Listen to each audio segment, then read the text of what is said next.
Please subscribe to the channel and hit the notification bell to be notified every time I upload a video.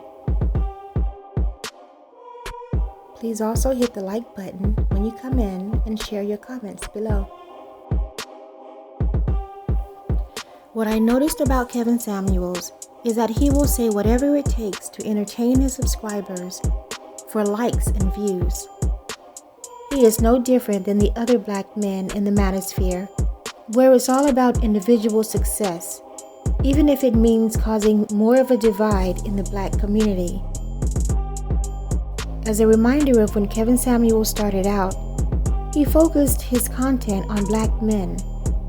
But as soon as it was evident that focusing on and tearing down black women got him more views and subscribers, that's when the contradictions between what he told men when he first started and what he's telling women now.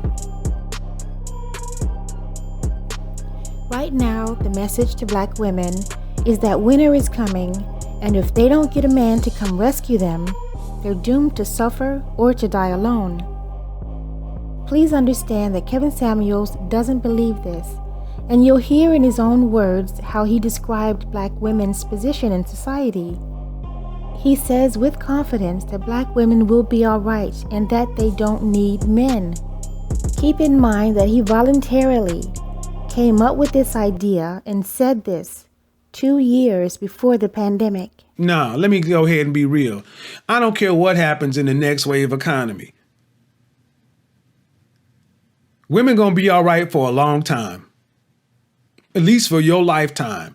There is no cataclysmic event short from a zombie apocalypse that's gonna turn women that are dime pieces of fine women from wanting that to picking you. Not in mass. One by one, maybe. Not only that, Kevin Samuels was very supportive of black women who were career-oriented and who were on their purpose, so much so that he invited women to be on his live to explain to his male followers how to get the bag. The conversation that he had with this woman was very cordial, and not one time did he say to her that she should forget about her career goals and be submissive and feminine so that she can get a man to take care of her. In fact, he spoke to her as his equal and was very excited to hear that she had a 5-year plan to open a brick and mortar. All right. So, being in sales, how has sales impact? What has being in sales done for your life on a personal side and on a professional side? Personally, it has given me the relationship connections that I probably wouldn't have had in an office setting. So you make your relationships at work based off of your environment. And so when you're in an office setting, those are the people that you know, you love. It's an upside to that and a downside. One, they kind of become your family, but the upside to it is you don't have to see the same people every day. Literally, I'm out seeing people who I want to see, who I feel bring me value. So if someone hasn't brought me value, then I'm probably not seeing them as often. Right. And so that's personally, it has generated a lot of connections, and it's a small industry. So if someone's word is good for me and I'm looking to further my career by moving into another field or area, then they can kind of help open that door for me as well. So that's kind of the professional meets personal benefit of it. And I think that one of the things that's very underrated is the fact that you don't have to stay around your coworkers every freaking minute of the day. You can actually do work. So, have you ever thought about one day stepping out and starting your own business? I'm actually in the process of starting an online boutique that I would like to turn into a brick and mortar. Okay. I'm still working on the business plan, and the 5-year goal for it is to turn it into a brick and mortar once I start it. You just gave me an idea for the women's event. Huh. What's that?